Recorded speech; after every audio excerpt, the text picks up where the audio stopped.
ప్రభునందు నాకు అత్యంత ప్రియమైన సహోదరి సహోదరులారా, మీకందరికీ మన ప్రభువును రక్షకుడైన యేసుక్రీస్తు వారి యొక్క దివ్యమైన, శ్రేష్టమైన, సర్వోత్కృష్టమైన, మహోన్నతమైన నామంలో నా హృదయపూర్వకమైనటువంటి వందనాలు తెలియజేస్తూ ఉన్నాను. ప్రియులారా, గడిచిన వారమంతా దేవుడు తన చల్లని రెక్కల నీడలో నిన్ను, నన్ను, మనలందరినీ తన కనుపాప వలె కాచి కాపాడి సమస్త శోధనల నుంచి, అపాయముల నుంచి, ప్రమాదముల నుంచి, చీకటి శక్తుల ప్రభావముల నుంచి, దురాత్మ శక్తుల ప్రభావం నుంచి, చాకటి శక్తుల ప్రభావాల నుంచి మనలందరినీ తప్పించి, రక్షించి, ఆయురారోగ్యములు అనుగ్రహించి, ప్రభువు దినం, పరిశుద్ధ దినం, పునరుద్ధాన దినమైన ఈ ఆదివారపు దినమున ఈ రకంగా మనలందరినీ ఒక చోట సంఘముగా, చిన్న మందగా కూర్చి తన విలువైనటువంటి మాటలను మనకు తెలియజేస్తున్న దేవుడు ఎంతగానో స్తోత్రార్హుడు, స్తుతికి పాత్రుడు. అటువంటి దేవునికి మనం సర్వకాల సర్వావస్థల్లో ఎల్లవేళలా స్తుతించబద్ధులమై ఉన్నాం, ఆశ్రయించబద్ధులమై ఉన్నాం, కొనియాడబద్ధులమై ఉన్నాం, మహిమపరచబద్ధులమై ఉన్నాం. కొద్ది మాటలను మనం పరిశుద్ధ బైబిల్ గ్రంథంలో నుంచి ధ్యానం చేద్దాం. దయచేసి బైబిల్ ఉన్నవారు చక్కగా మీ బైబిల్ని తెరిచి నాతో పాటుగా మీరు చూడాలని, బైబిల్ని పరిశీలన చేయాలని నేను ప్రేమపూర్వకంగా అందరికీ మనవి చేసుకుంటూ ఉన్నాను. ప్రభునందు ప్రియమైన సహోదరి సహోదరులారా, ఈనాడు సమాజంలో దేవుని విలువైనటువంటి ఉపదేశములు అంతటా ప్రకటించబడుతూ ఉన్నాయి.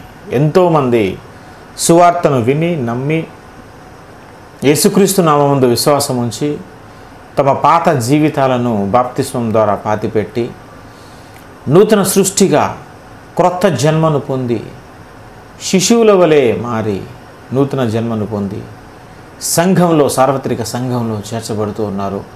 ఎంతోమంది నరకాన్ని తప్పించుకుంటున్నారు, రక్షణ పొందుకుంటున్నారు, యేసయ్యను తెలుసుకుంటున్నారు. ఇది చాలా గొప్ప శుభ పరిణామం. మనందరి యొక్క తీవ్రమైనటువంటి వాంఛ అదే, మన చిరకాల కోరిక అదే, మన గమ్యం, మన లక్ష్యం, మన గురి అదే.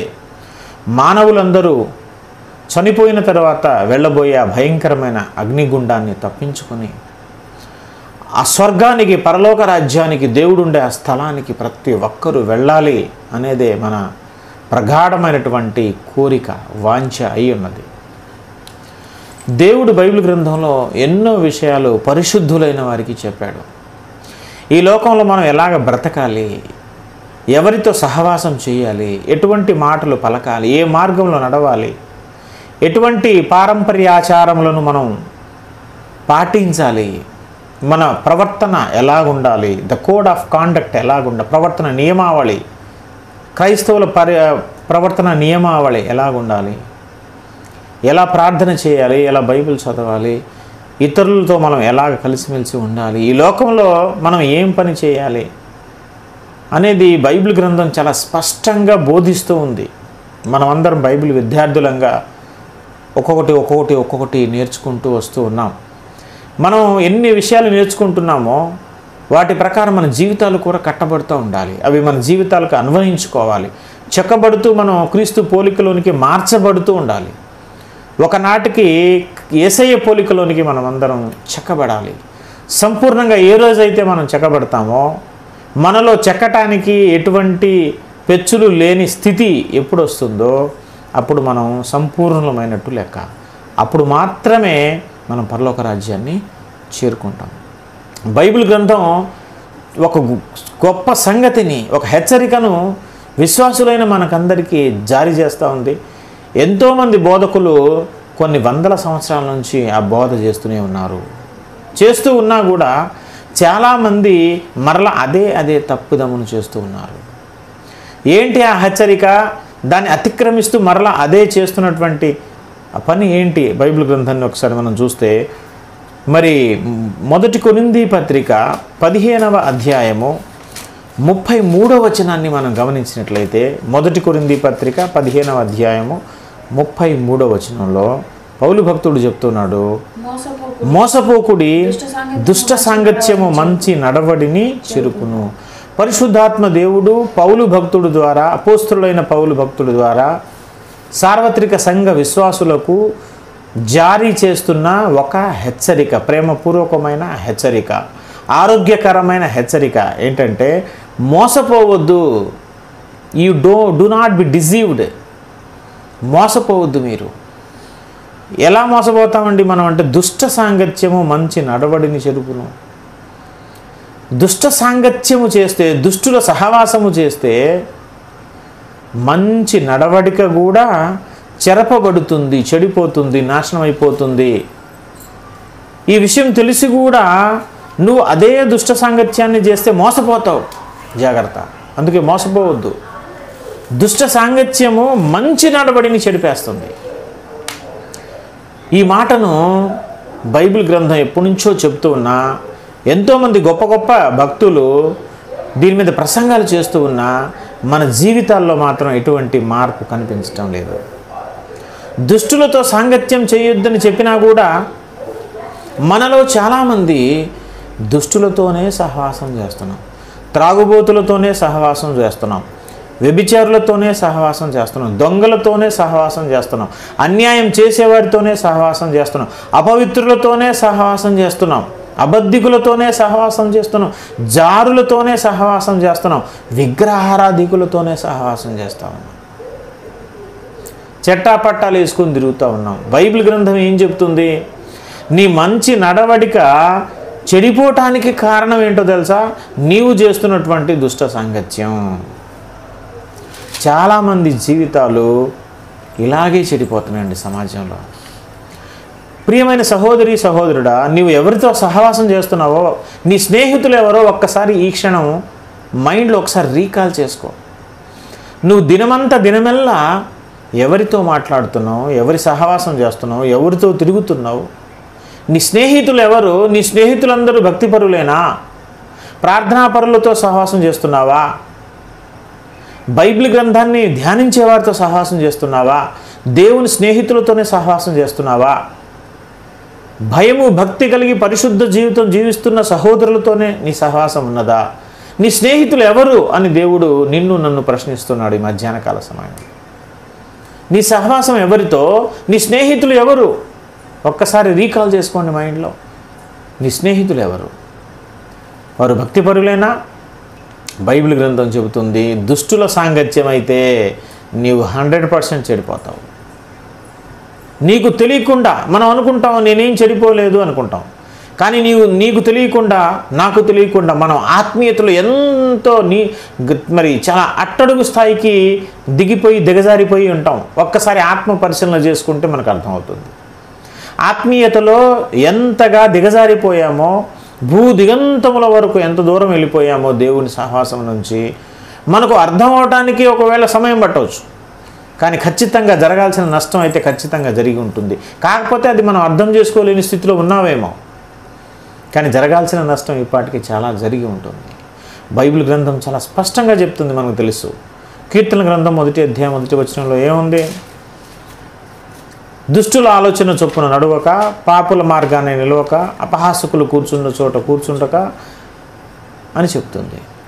అపహాసకులు కూర్చున్న చోట కూర్చోవద్దు, దుష్టుల సాంగత్యం చేయవద్దు, వారి ఆలోచన చొప్పున నడవద్దు. ఎందుకంటే దుష్ట సాంగత్యము మంచి నడవడి కూడా చెడిపేస్తుంది. ఇంకొక మాట బైబిల్ గ్రంథంలో మనం చూస్తే సామెతల గ్రంథం 13వ అధ్యాయము 20వ వచనాన్ని కూడా మనం గమనిస్తే, సామెతల గ్రంథం 13:20లో జ్ఞానుల సహవాసము చేయువాడు జ్ఞానము గలవాడుగును, మూర్ఖుల సహవాసము చేయువాడు చెడిపోవును. నీవు మూర్ఖుల సహవాసం చేస్తున్నావా?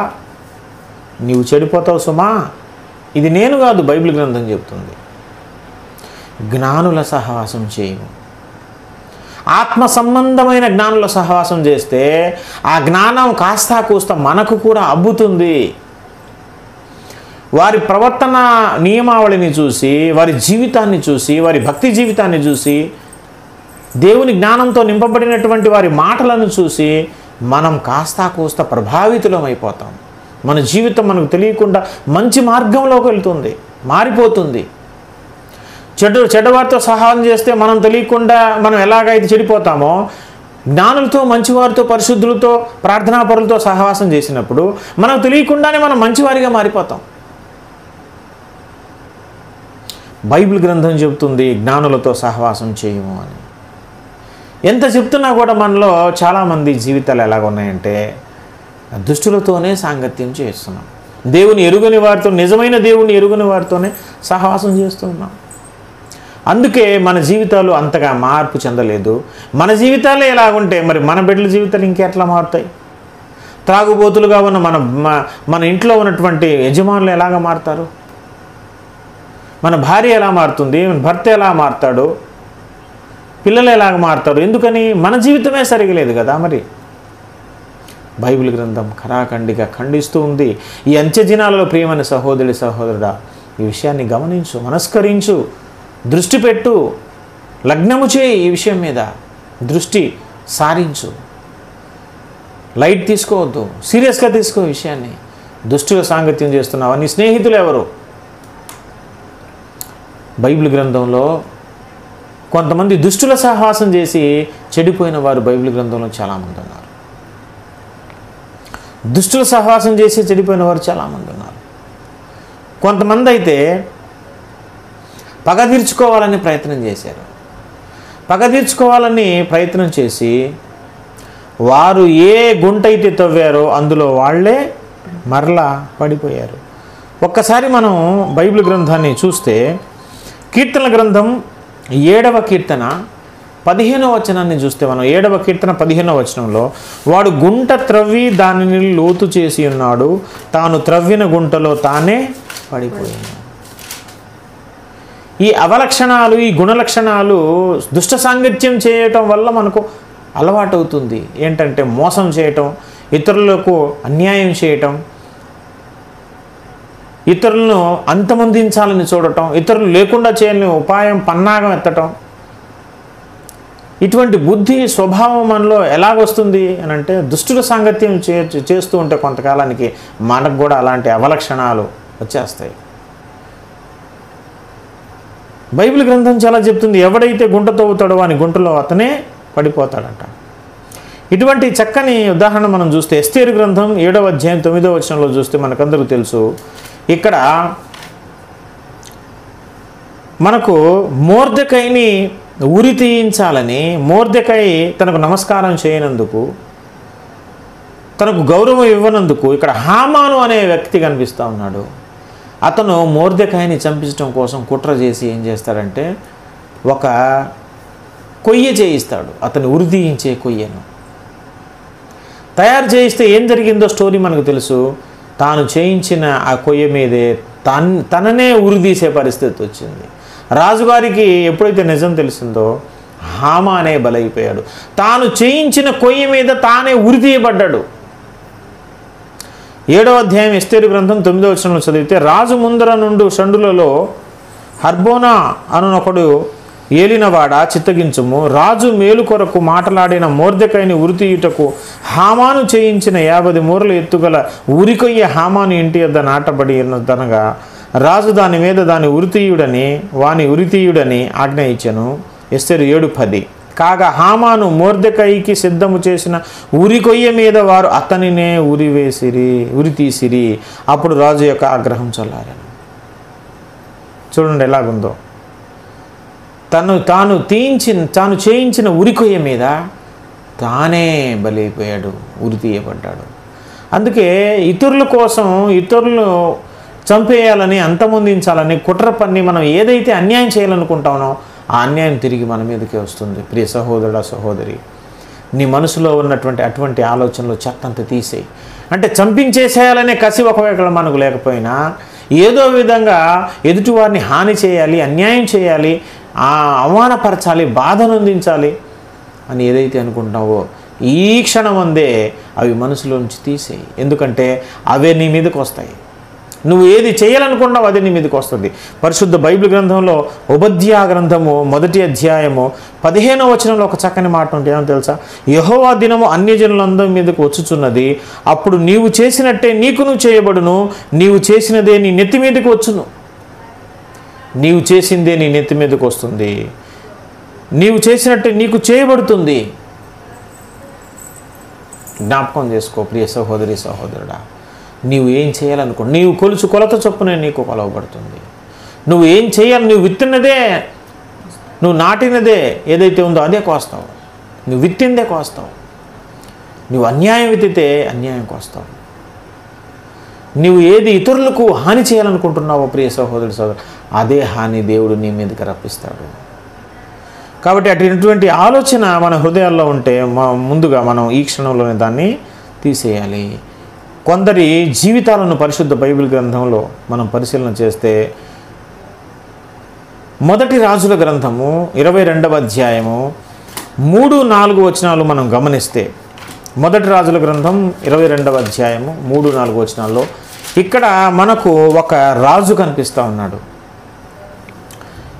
ఎవరు ఆ రాజు అని అంటే, యూదా రాజు యెహోషాపాతు. యెహోషాపాతు అనే యూదా రాజు ఇశ్రాయేలు రాజైన ఆహాబు దగ్గరికి వెళ్తాడు. వెళ్ళినప్పుడు అతను ఏమంటాడంటే, రామోత్గిలాదు మీదకి, సిరియా మీదకి మేము యుద్ధానికి వెళ్దాం అనుకుంటున్నాం, నువ్వు మాతో వస్తావా అని యూదా రాజును అడిగాడు. మనకందరికీ తెలుసు, ఇశ్రాయేలీల రాజులందరూ దేవునికి విరుద్ధంగా నడిచిన వాళ్ళు ఉన్నారు చాలామంది.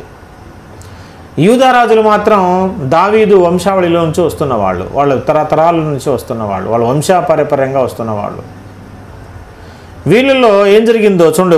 మొదటి రాజుల గ్రంథం 22:3-4 వచనాలు చదివితే, ఇశ్రాయేలు రాజు తన సేవకులను పిలిపించి, రామోత్గిలాదు మనదని మీరు ఎరుగుదురు, అయితే మనము సిరియా రాజు చేతిలో నుండి దాన్ని తీసుకొనక ఊరుకున్నామని చెప్పి, యుద్ధము చేయుటకు నాతో కూడా నీవు రామోత్గిలాదుకు వచ్చేదవా అని యెహోషాపాతును అడిగాను.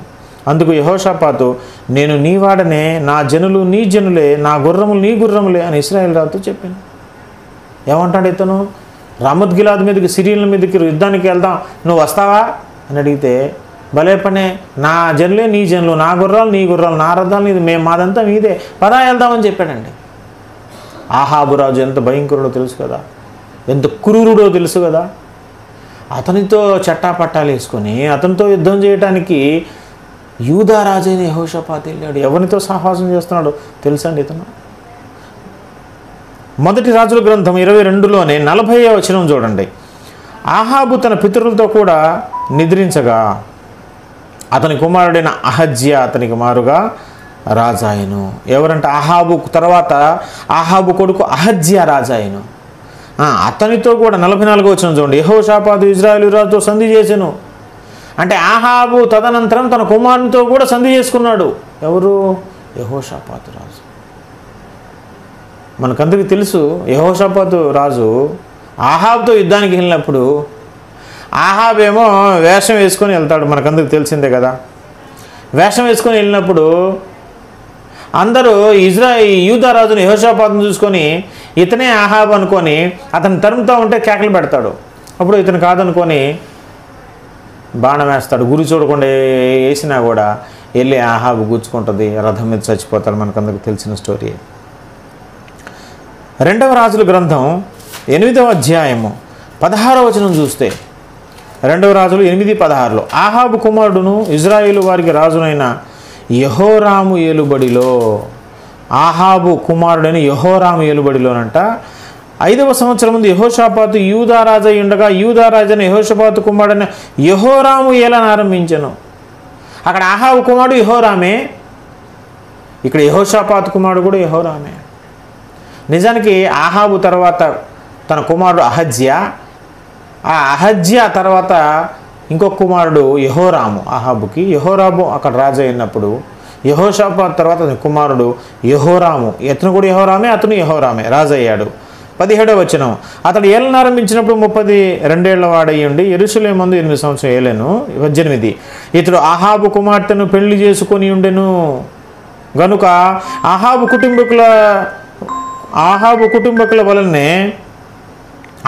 కుటుంబీకుల వలననే ఇతడును ఇజ్రాయేలు రాజు ప్రవర్తించు యెహోవా దృష్టికి చెడుతనం జరిగించెను. ఏం జరిగిందో చూడండి. ఆహాబుతోనేమో యెహోషాపాతు రాజు సహవాసం చేశాడు. వీళ్ళిద్దరు చచ్చిపోయిన తర్వాత పరిస్థితి ఏమైంది? యెహోషాపాతు కుమారుడు యెహోరాము ఆహాబు కుటుంబీకుల్లో ఆహాబు కుమార్తెను పెళ్లి చేసుకున్నాడు యెహోరాము. ఆమె పేరు అతల్యా, మీకు అందరికి బాగా తెలుసు. ఆహాబు కుమారుడు యూదా రాజు, ఇజ్రాయేలు రాజు. ఎవరు? ఆహాబు. ఈ ఆహాబు సంగతి తెలిసిందే కదా, అన్య స్త్రీని పెళ్లి చేసుకున్నాడు. బయలు అనే దేవతను పూజించే ఒక రాజు, అన్యరాజు తన కుమార్తెను చేసుకున్నాడు. అందుకే యెజబేలు, బయలు నుంచి యెజబేలు అనే పేరు వచ్చింది. ఆమె పేరు యెజబేలు. బయలు అనే బయలు అనే దేవతను పూజించే మరి ఆ విగ్రహారాధికులైన ఆ రాజకుమార్తెను ఈ ఇశ్రాయేల్ రాజు చేసుకున్నాడు. ఈ యూదా రాజుల్లో ఉన్నటువంటి యెహోషాపాతు ఎప్పుడైతే అహాబుతో సాహసం చేశాడో ఒక బంధం ఏర్పడింది. అప్పుడు యెహోషాపాతు కుమారుడైన యెహోరాము వెళ్ళి అహాబు కుమార్తెని అతల్యాన్ని పెళ్లి చేసుకున్నాడు. ఎంత ఘోరమైన పరిస్థితి చూడండి. ఇక్కడ 24వ వచనం, యెహోరాము తన పితరులతో కూడా నిద్రించి తన పితరుల సమాధిలో దావీదు పురమందు పాతిపెట్టబడను. అతని కుమారుడైన అహజ్యా అతని కుమారుడు రాజు అయ్యను. అహజ్యా ఏలనారంభించినప్పుడు 20 ఏళ్ళ వాడై ఉండి యెరూషలేములో 1 సంవత్సరం ఏలును. అతని తల్లి పేరు అతల్యా. ఈమె ఇజ్రాయేలు రాజైన ఓమ్రి కుమార్తె. అతను ఆహాబు కుటుంబీకుల ప్రవర్తన అనుసరించి వారి వలనే యెహోవా దృష్టికి చెడుతనం జరిగించెను. అతడు ఆహాబు ఇంటి వారికి అల్లుడు. మళ్ళీ చూడండి, ఇతను యెహోషాపాతు కుమారుడు యెహోరాము అహాబు కుమార్తెను చేసుకున్నాడు. ఈ యెహోరాము కుమారుడైన అహజ్యా కూడా మళ్ళీ ఏం చేశాడు? మళ్ళీ వెళ్ళి అహాబు కుటుంబానికి అల్లుడు అయ్యాడు. వీళ్ళ సహవాసం ఎవరితో ఉందో చూడండి, ఎంత భయంకరులైన కుటుంబీకులతో ఉందో చూడండి. వీళ్ళ సహవాసం ఎంత ఘోరమైన పరిస్థితుల్లో ఉన్నారో చూడండి. 2వ రాజుల గ్రంథం 8వ అధ్యాయము, 2వ రాజుల గ్రంథంలో చూద్దాం. 8వ అధ్యాయము 29వ వచనం, రాజైన యెహోరాము సిరియా రాజైన హజాయేలుతో రామాలో యుద్ధం చేసినప్పుడు సిరియన్ల వల్ల తాను పొందిన గాయములు బాగు చేసుకొనుటకై ఇజ్రాయేలు ఊరికి తిరిగి రాగా యూదా రాజైన యెహోరాము కుమారుడైన అహజ్యా అహాబు కుమారుడైన యెహోరాము రోగి ఆయనని తెలుసుకొని అతన్ని దర్శించుటకు ఇజ్రాయేలు ఊరికి వచ్చెను. చూడండి, ఆహాబు కుమారుడైన యెహోరాము రోగి అయితే ఇక్కడ యూదా రాజైన యెహోరాము కుమారుడైన అహజ్యా చూడటానికి వెళ్ళాడు. ఎంత సహవాసం వీళ్ళ మధ్యలో, ఆ బంధం చూడండి ఎలాగుందో. మీకందరికీ తెలుసు, ఆహాబు కుటుంబీకులతో యూదా రాజుల కుమారులందరూ సహవాసం చేస్తూ ఉన్నారు. ఎంత భయంకరమైన కుటుంబం అది. వారు చేసిన ఘోరమైన పాపాలు ఏంటి? 1 రాజుల గ్రంథం 22వ అధ్యాయము 29వ వచనం చూద్దాం. 1 రాజుల గ్రంథం 22, 29. ఇజ్రాయేలు రాజునకు యూదా రాజునకు యెహోషాపాతును రామోత్గిలాదు మీదకి పోవుచుండగా ఇజ్రాయేల్ రాజు, నేను మారువేషం వేసుకొని యుద్ధంలో ప్రవేశించేదను, నీవైతే నీ వస్త్రం ధరించుకొని ప్రవేశించుకొని యెహోషాపాతు అన్నప్పుడు ఎవరు? ఆహాబు చెప్పిన మాట చెప్పి మారువేషం వేసుకొని యుద్ధమందు ప్రవేశించెను.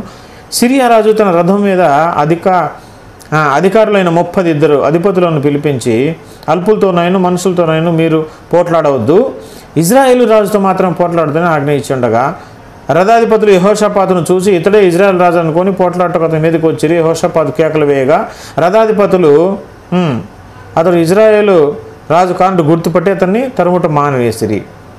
పిమ్మట ఏం జరిగింది? ఒకడు తన విల్లు తీసి గురిచూడకై విడువగా అది ఇజ్రాయేల్ రాజునకు కవచపు కీలు మధ్యను తగిలిన కనుక అతడు, నా గాయమైంది, రథం తిప్పి సైన్యంలో నన్ను అవతలకు తీసుకొని పోండి సార్తో చెప్పాను. చివరికి ఏం జరిగింది? చచ్చిపోయాడు. ఇది 38వ వచనం, వేషలు స్నానం చేయుచుండగా ఒకడు ఆ రథం షోమ్రోను పొలంలో కడిగినప్పుడు యెహోవా సెలవిచ్చిన మాట చొప్పున నక్కలు వచ్చి అతని రక్తమును నాకెను. నక్కలు వచ్చి ఏం చేశాయంట? అతని రక్తాన్ని నాకే. ఆహాబు చనిపోతే ఆహాబు రక్తాన్ని ఎవరు నాకాయి? నక్కలు నాకాయి. ఎందుకని ఇలాగ జరిగింది? 1 రాజుల గ్రంథం 21వ అధ్యాయము 10వ వచనం చూస్తే, నీవు దేవునిని రాజును దూషించుతూని అతని మీద సాక్ష్యం పలుకుటకు పనికి మాలిన 2 మనుషులను సిద్ధపరచుడి, తీర్పు అయిన మీదట అతన్ని బయటకు తీసుకొని పోయి రాళ్లతో చావగొట్టండి. ఇక్కడ ఇజ్రాయేలు వాడైనటువంటి నాబోతు అని అతనికి ఒక ద్రాక్ష తోట ఉంది. ఆ ద్రాక్ష తోట నాకిమ్మని ఆహాబు అడిగితే అది ఇవ్వలేదు. అన్న పిత్రార్జితం కాబట్టి నేను ఇవ్వనన్నాడు. ఇది వెళ్ళి ఇంటి దగ్గర అన్నం తినకుండా మూతి ముడుచుకొని పడుకున్నప్పుడు భార్య అడిగితే పరిస్థితి చెప్పినప్పుడు ఆ భార్య ఏం చేసిందో తెలుసా? యెజబెలు ఏం చేసిందో తెలుసా? పనికి మాలిన 2 అబద్ధ సాక్ష్యం పలికే వాళ్ళని పెట్టి ఇతను దేవుని దూషించాడు, రాజును దూషించాడని అబద్ధ సాక్ష్యం చెప్పండి. అప్పుడు నేను అవును ఇతని వాళ్ళని రాళ్ళతో సాగొట్టాలని తీర్పిస్తాను, అప్పుడు జనులందరూ రాళ్ళతో కొట్టి చంపేస్తారు అని అబద్ధ సాక్ష్యం పలికిచ్చారు. పనికి మాలిన 2 అబద్ధ సాక్షులను సిద్ధం చేశారు. అక్కడ సిద్ధం చేసి 13వ వచనంలో అప్పుడు పనికి మాలిన 2 మనుషులు సమాజంలో ప్రవేశించి అతని ఎదుట కూర్చుండి 14వ వచనం నాబోతు రాతి దెబ్బల చేత మరణమాయనని వారు యెజెబెలునకు వర్తమానం పంపింది.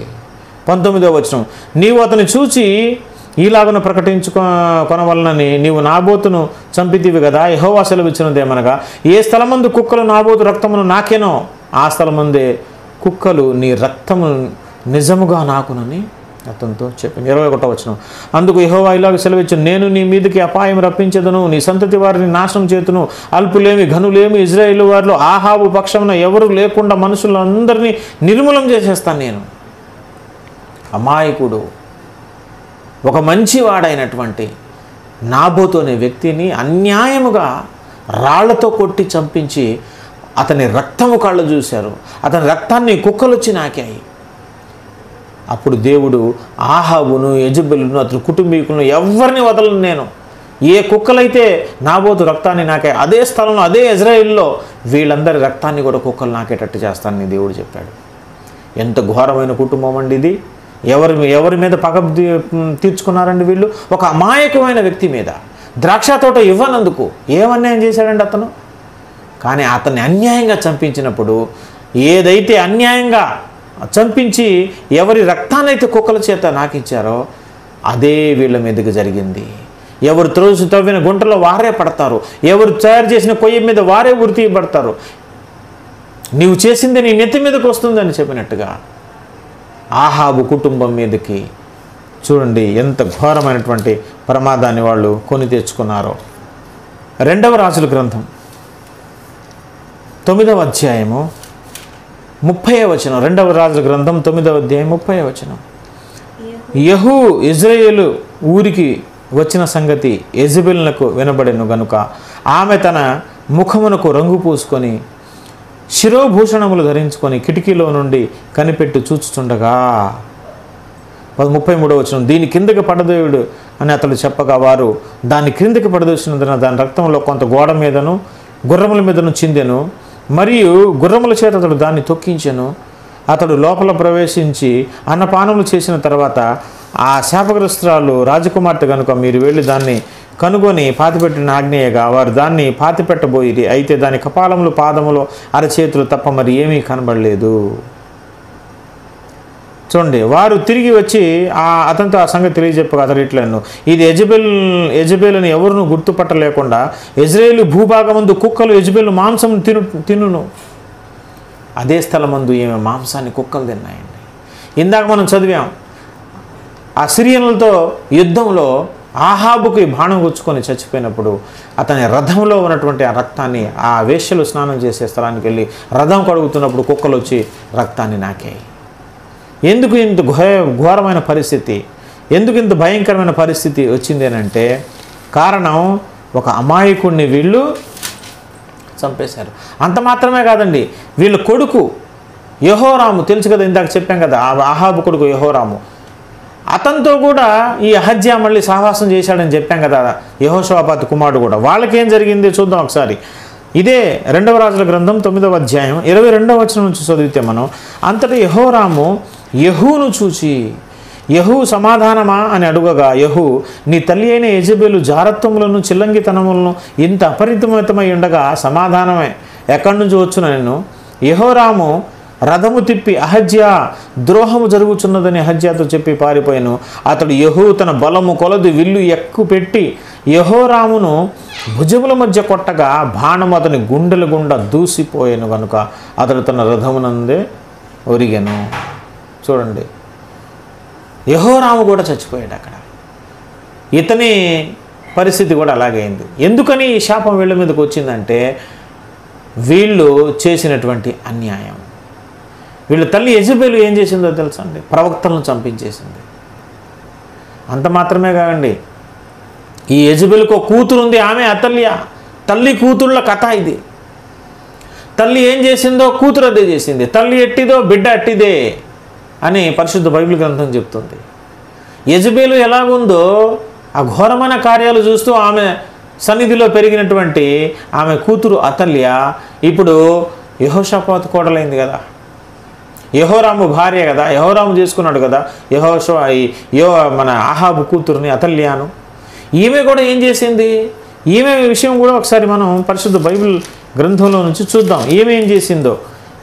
2వ రాజుల గ్రంథము 11వ అధ్యాయము 1వ వచనం చూస్తే, అహజ్యా తల్లి అయిన అతల్య తన కుమారుడు మృతి పొందేనని తెలుసుకొని లేచి రాజకుమారులందరినీ నాశనం చేశాను. కత్తి చేత చంపించేసిందంట అందరినీ. రాజకుమారులందరినీ చంపించేసింది. ఎందుకని? తన కొడుకు చచ్చిపోయాడని తెలిసి ఇంకా మిగతా వాళ్ళందరూ అతని కొడుకు మళ్ళీ రాజు అవుతాడు, అతని కొడుకు రాజు అవుతాడు, ఇలా జరగకుండా ఉంటాం, నేనే రాజుగా ఉండాలని ఏం చేసిందంటే రాజకుమారులందరినీ ఖడ్గం చేత చంపించేసిందండి. ఎంత ఘోరమైన పాపం తెలుసా? 3వ వచనం 11:3లో, అతల్య దేశమును ఏలుచుండగా అతడు 6 సంవత్సరములు యెహోవా మందిరమందు దాదితో కూడా దాచబడి ఉండెను.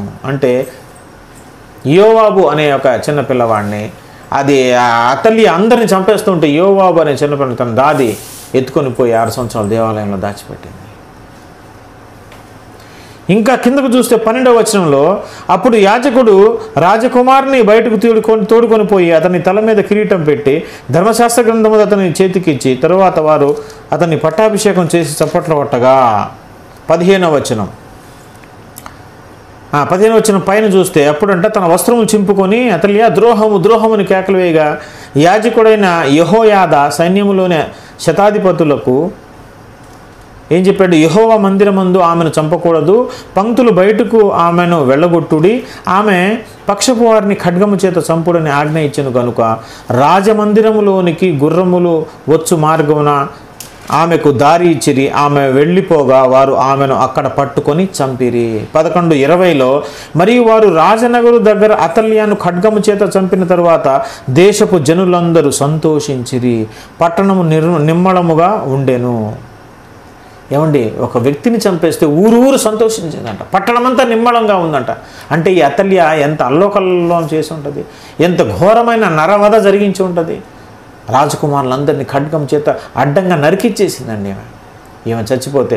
ఎవరన్నా ఇప్పుడు యోహాను భక్తుడి గురించి, బాప్తిస్మం ఇచ్చే యోహాను గురించి లూకా సువార్త 1వ అధ్యాయంలో ఒక మంచి సాక్ష్యం ఉంది. అతను పుట్టినందుకు అనేకులు సంతోషిస్తారని. ఏం పుట్టినందుకు? అతల్య పుట్టినందుకు అనేకులు బాధపడుతున్నారు, హింసపడుతున్నారు. ఈమె చచ్చిపోతే సంతోషించినట్టుంది. ఇక్కడ ఇట్లాంటి సాక్ష్యం అవసరమా? ఇక్కడ యెజబేలు అయినా, యెజబేలు యొక్క కూతురు అతల్య అయినా, వీళ్ళ పరిస్థితులు చూడండి ఎలాగున్నాయో. హత్య రాజకీయం ఉంది వీళ్ళదంతా. వీళ్ళ బ్రతుకులు కూడా అలాగే అయిపోయింది. వీళ్ళు ఏం చేశారో అదే వీళ్ళ నెత్తి మీదకి వచ్చింది. అంత మాత్రమే కాదండి, ఈ ఆహాబు కుటుంబీకులు అందరూ నాశనం అయిపోయారు. 2వ రాజుల గ్రంథం 10వ అధ్యాయం 1వ వచనంలో చూస్తే, షోమ్రోనులో ఆహాబునకు 70 మంది కుమారులు ఉన్నారు. మరి 70 మందికి ఏం జరిగిందో తెలుసా? 7వ వచనం చూస్తే, కావున ఆ తాకీదు తమకు ముట్టినప్పుడు వారు 70 మంది రాజకుమారులను పట్టుకొని చంపి వారి తలను గంపల్లో పెట్టి ఇజ్రాయేల్లో ఉన్న అతని ఎద్దుకు వచ్చారు. ఎవరి ఎద్దుకు? యెహూ ఎద్దుకు వచ్చారు. ఆహాబును, అతని భార్యని యెజబేలును, వారి కుమారులను 70 మంది కుమారులు మొత్తాన్ని చంపించేయటానికి దేవుడు ఎన్నుకున్నటువంటి రాజు యెహూ అనే ఇజ్రాయేలు రాజు. నిజానికి యెహోషాపాతు యూదా రాజుల వంశం నుంచి వచ్చినవాడు. ఇతను వెళ్ళి ఇజ్రాయేల్కు రాజు అయ్యాడు. ఇజ్రాయేల్కు రాజు అయ్యి వాళ్ళందరినీ అంతమొందించాడు. కథలు మనం వింటున్నాం. ఇలాంటి చరిత్ర బైబిల్ గ్రంథంలో ఎన్నో ఉన్నాయి. దుష్టుల సాంగత్యం చేస్తే ఇట్లాంటి అలవాట్లే వస్తాయి.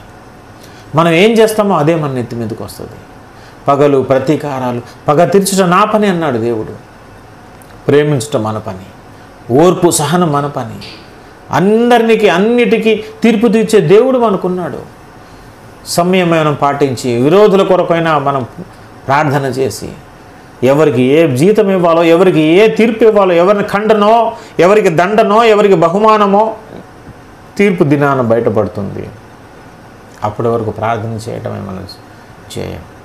మన లక్ష్యం, మన విధి ప్రార్థించటమే, ప్రేమించటమే మన పని. తీర్పు తీర్చువాడు దేవుడు.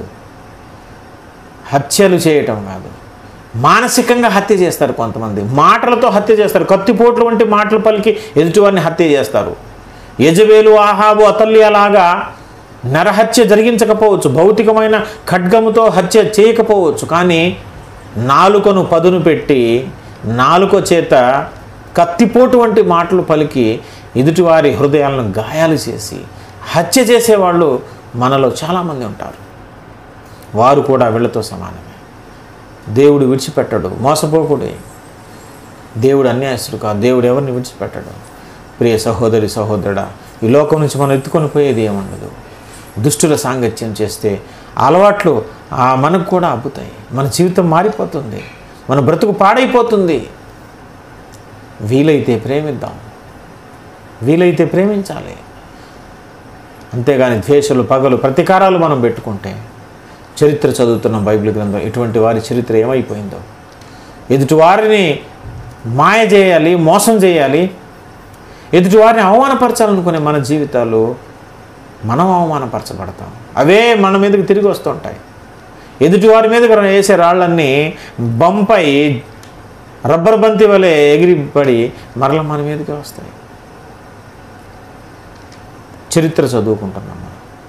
ఇతరులను ఏది చేశారో, ఏ అన్యాయం చేశారో అదే వాళ్ళ నెత్తి మీదకి వచ్చింది.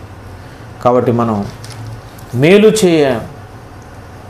చేయాలి. ఇతరులను మేలు చేయమని బైబిల్ గ్రంథం చెప్తుంది, ప్రేమించమని బైబిల్ గ్రంథం చెప్తుంది, శత్రువులను సహితం ప్రేమించమని బైబిల్ గ్రంథం చెప్తుంది. దుష్ట సాంగత్యం ఎప్పుడు మంచి నడవడికను చెడగొడుతుంది. అటువంటి వారితో సహవాసం చేసిన వారి జీవితాలు చెడిపోయాయి. మనం కూడా ఎటువంటి వారితో సహవాసం చేస్తున్నాం? మన స్నేహితులు ఎవరు ప్రశ్నించుకొని మంచి వారితో సహవాసం చేద్దాం. ప్రార్థనాపరులతో, నీతిమంతులతో, దేవునికి భయపడే వారితో సహవాసం చేద్దాం. అంతేగాని లోక స్నేహంతో సహవాసం చేస్తే మనలో ఉన్న కొద్దిపాటి ఆత్మీయత కూడా తరిగిపోయి కొంతకాలానికి మనం భ్రష్టులం అయిపోతాం. మనకు తెలియకుండానే చాలా నష్టం జరిగిపోతుంది ఆత్మీయ జీవితంలో.